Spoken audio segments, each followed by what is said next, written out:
Hi there, and welcome back. You are watching Over the Back Fence, a conversation with neighbors. This is a production of Neighborhood Falmouth. I'm Susan Laux, and I'm the director of Neighborhood Falmouth. And our other conversationalists today include Mary Pat McKenzie, Marian Bihari, and Jackie Pratt. So, our conversation today is about planting your garden, planting a garden. It could be the first garden that you planted. It could be some amazing thing that you planted.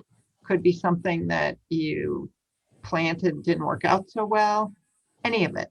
So who wants to start? I feel like that should be you, Mary Pat, because you're our big gardener. Right.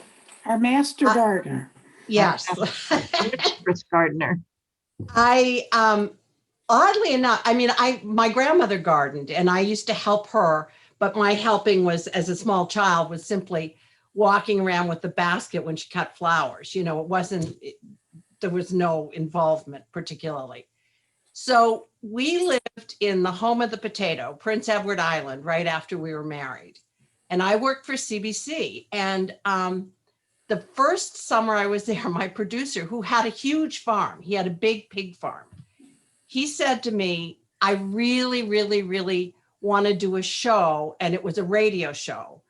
There's an agriculture show on every day at noon. And he said, I want you to be my guinea pig, as in you're going to plant a vegetable garden. And then we'll come out and I'll have somebody from the Department of Agriculture come and look at it and give you advice. It's like, okay, fine. That sounds like a great idea. So he said, it has to be a good size. So for some reason, I thought for Donald and I and our baby Andrew, 100 feet by 50 feet was a good size for a veggie garden. And 100 feet by 50 feet is a really big garden. And so to start out, then he said, you know, you need lots of manure. So I was like, okay, well, where will I get that? And he said, oh, just come out to the farm. Well, he didn't realize is that I would drive out to the farm in Donald's Capri sports car and fill the trunk with manure. Donald was in Toronto, he wasn't there. So I thought I could get it all cleaned out before he got back. I wasn't so successful. But pig manure did an absolutely fabulous job on the garden. However, it was so much produce, there was no way that we could eat it all. So for most of August that year, and I mean, it was like we planted everything, salad stuff, beans, potatoes, squashes, some flowers, but mostly it was vegetables. So for the month of August, I would go to the 3 restaurants that were near us and just give away the produce. It was like, nice. Take this. I don't need this much zucchini ever again in my life. Would be kind of it. And they would, you know, say, well, have dinner with us tonight. And it turned out to be a fairly profitable in the sense that we got meals at our favorite restaurants for nothing, simply because I think it was because of the pig manure. I really do. That was my first garden. And then after that, Donald was like, you are never doing this again. Did you fall in love with gardening though at that point? Yes, I really did. It was so satisfying to go out and just pick something and bring it in and eat it. It was like, wow, this is amazing. We should all be doing this. And I really did love it. And it learned a lot doing it, and being, as in, you should adjust the size based on how many people are going to be eating out of it. And then really got to the point where I really love herbs. So I went more into planting herbs, and, you know, you only need 1 tomato plant. You don't need 15 of them. And 1 zucchini plant will do a family of 20. It's zucchini get a little out of control. But you evolve as a gardener. So this year I'm really thinking about planting more I have gone to doing raised beds, as in the big high things, so that you're not bending over all the time. But I would like to have more sunflowers and other things for fall, because here on the Cape in the summer, you go to the beach, or I go to the beach. So I don't want to be working outside. I would Right. rather wait till September. Mm, nice. It's it's an evolution of sorts, and I hardly ever. I feel like I should go to the farmer's market for vegetables now. Yeah, Really do. Good Other idea. than lettuce. nice, nice. How about either one of you, Jackie or Marion? Well, I actually, I'm still gardening, even though I don't have a yard and containers on my patio. I do like having the tomatoes. I love tomatoes and basil. So I usually have one patio tomato and then lots of basil plants so that I can make pesto and have it in the winter. But yeah, and I usually try to put one good sized pot of some kind of flowers out there too, because I think it's good for my soul to, go out there with some iced tea and put my feet up and sit with my garden. I've tried other things, and I probably will this year too. But I get a kick out of this year. I managed to bring some herbs in, and they're wintering over. I brought in some rosemary, which hasn't worked sometimes, but so far so good. And I've got some mint that I'm wintering I over. love mint. Yeah, Mm. it's doing well. But I also got started a while back with orchids in my bay window. I've been thinking about your orchids. Oh, I Yeah. nice. orchids. They're That's spectacular. nice. Well, it's kind of messy, but why don't I turn this way and I don't know if you can see. The I don't know if light's it's kind of too far bright. away. Yeah, the light is hard to see. Yeah, I can see Yeah. plants there, but I But can't discern what they are. How many orchids do you have right yeah, now? I'm sorry about that. A dozen. But keep in mind, I only got one as the great as a gift. The rest of them are poor orphans that somebody was going to throw out, and I either found out about it and said, "Don't do that. I'll put it in my window. Let's see if we can get." And so I've gotten quite a few that way. The florist at Windfall gave me some that stopped flowering that she was going to have to throw away, and I said, "Don't do that. I'll An take them." orchid rescue. Yes, orchids. Absolutely. I've had homemakers who will have gone to their clients and said, "Don't throw that out. I know somebody who put it in your window." So it's really fun.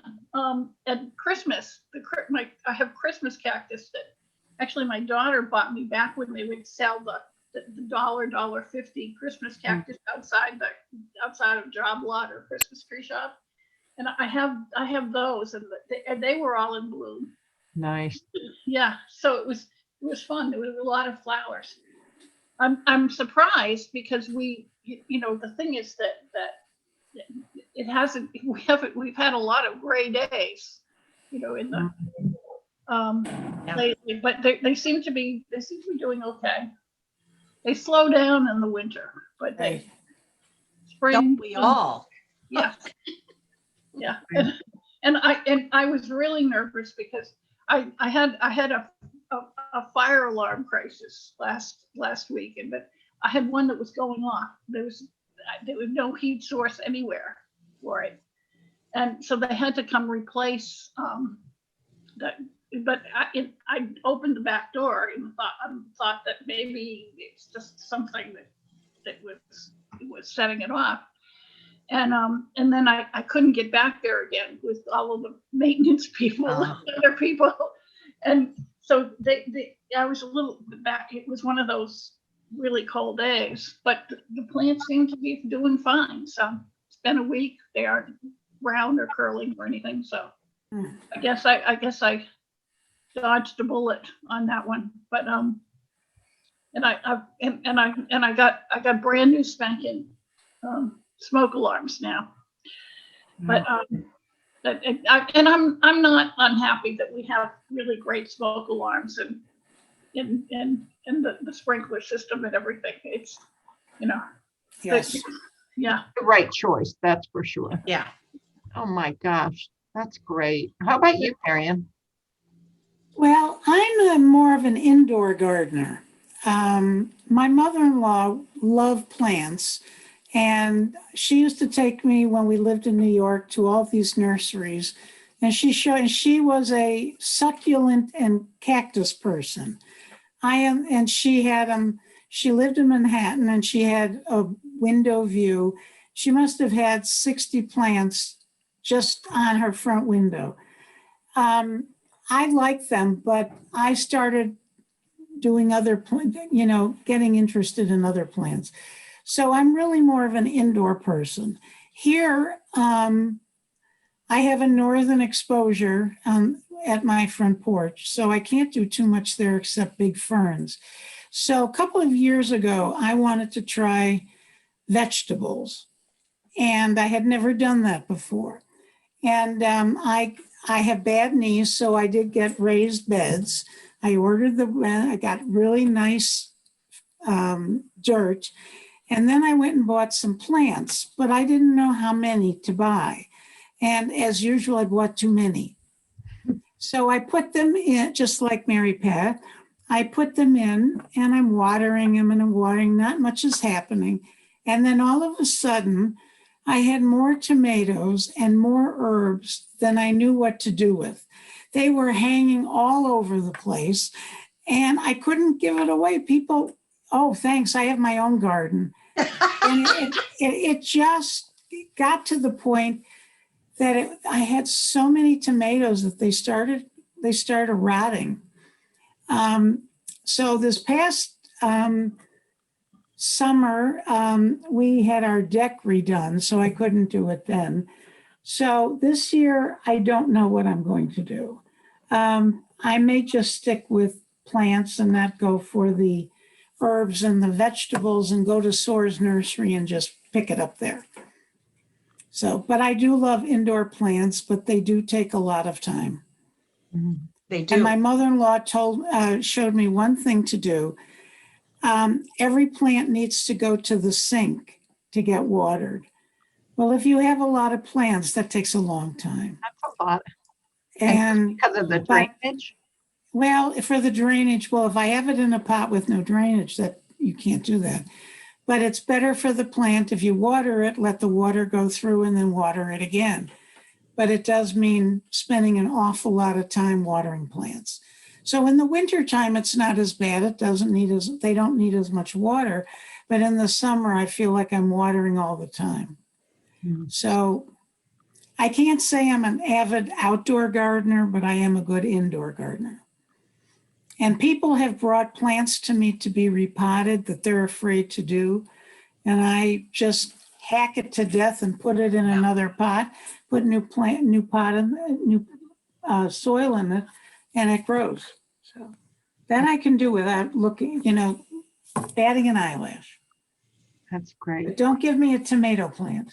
No, I was gonna say, if you have a tomato plant, give it to me. I mean, no, grow it and then give me the tomatoes. Okay. You have too much because I'm all over that. What were you gonna say, Mary Pat? That this winter, it's the first time I tried it because I'm with Mary and I hate watering a lot. And I did bring a lot of herbs in and some plants that I wanted to save at the end of last summer. I have them in the guest room and it was like, well, because we don't have guests, it doesn't matter if they're in the guest room for the winter. So, and what I found is helping, and I don't have to water quite as often, is I took the humidifier for when you've got a cold or something, and I'm just putting that on in that room. Radiators are turned off and the vaporizer's on in there. And that's helping a lot because they get more moisture than they would otherwise, Right. which, means slightly less watering. I wonder if the orchids would like that. Because they like jungles. They're tropical, right? They do, they're tropical, Right. but yes, they probably would. They don't like a lot of water, so they might. No, I'm careful about that. So I've got I actually, there are some orchids I can't reach the way my window is set up. And so the homemaker who comes in knows jigger of water, that's what we get. Yeah. Yeah. And I'm very careful about, the amount of water I use with the orchids, because I foolishly thought, when one started to droop, I thought, oh, if I gave it a little more water, then all the flowers would fall off. Yeah. So learned, that you have to be really careful. So I don't I like bet the vaporizer would help them. Yeah. It's a Yeah. great idea. It's probably It good. helps not only your plant, but your skin. That's right. Right, exactly. Yeah. For you and good for your plant. Mm. Lord knows, I get so dry in the winter. So Oh, we all do. We all Yeah. Susan, do you have any stories? Well, not really. I mean, I guess one thing that I realized when I got my first home, and I say that like I've had so many homes, but I'm in my second home, so whatever. But my first home, I remember feeling so overwhelmed by the things that I wanted to do inside, and the property that was on was teeny. It was in Somerville and very just teeny. So I really focused on outside, and that was great fun because every Saturday I'd drive over to Home Depot and I'm just what's the word I'm looking for? I'm just greedy. It's like a season comes and I see all these pinks and yellows, and then I want the pinks and yellows. So I go and buy them all. And then another season comes and they're purples and the blues. I want the purples and the blues and and so I'm not a good, I haven't done well in terms of arranging things in a beautiful way. There I didn't, but I do remember kind of chuckling because in this tiny little square in front of my 3-story skinny little home in Somerville, in this tiny square of yard, I started planting things, and I saw the previous owner at one point, and I said, I really, I'm finally doing something with that front yard. And you never say that to a previous owner because they said, well, it was all beautiful wildflowers, Right. we loved it. And so you never say, because you're going to offend somebody by saying, I'm finally getting around to taking care of that, whatever. So anyway, that made me smile because I drove past there after I sold it, and it was all different, because they were finally taking care of, the mess I'd made, which was all azaleas and, whatever else was just, caught my eye that day. But, and my husband, Kyle's been a great gardener. And I think when my life settles down a little bit, I will be back to gardening because I think it's so lovely. It's such a lovely thing to do. It's such a lovely way to spend time.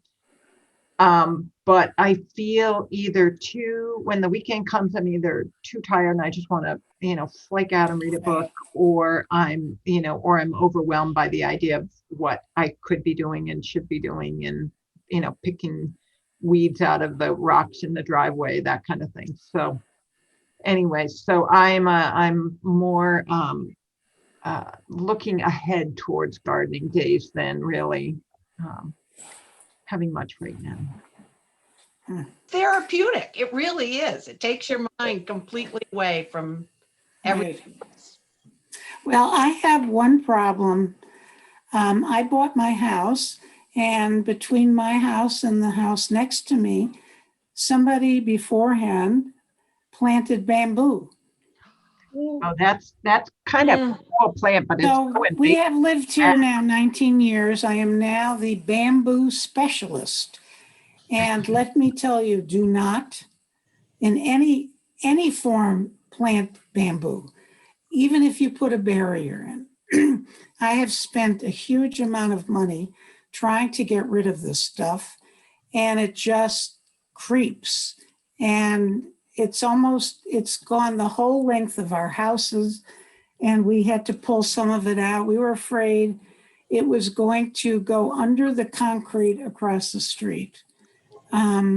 Someone from Bourne Farm a number of years ago was having some kind of an African event and they found out I had bamboo and they called us up and said, would you mind giving me some bamboo? I said, not at all. All you have to do is come over with a hatchet or a saw. You can take as much as you want. But it's invasive and it's awful. And it grows sometimes a foot a day. And it's not far from my septic tank. So that has been just an aggravation all the years we've lived here. And the person who planted it lived in the house next to us and hired somebody. They put it in and they didn't put a barrier in. So everything that they put in has just encroached upon us. Yeah. So to our listeners out there, never put in Ever, bamboo. ever. Never. Never. Okay, with that cautionary tale, I think we should Right. bring today to a close. And if you have planted bamboo, do not come back and watch the next episode of Over the Back Fence. Go out Cut to it your down. yard and cut it down. And dig out the roots. Yeah, exactly. Oh, you can never get the roots, believe No. me. I pour vinegar down because they're hollow. So I've taken to putting vinegar in to see if it will kill it a little And bit. did it? Does it? Some of it has, some of it's coming back. Yeah. Okay, we'll keep you posted on that. We hope you join us next time for Over the Back Fence, conversation among neighbors. And this is a production of Neighborhood Falmouth. Thank you. Bye. Bye.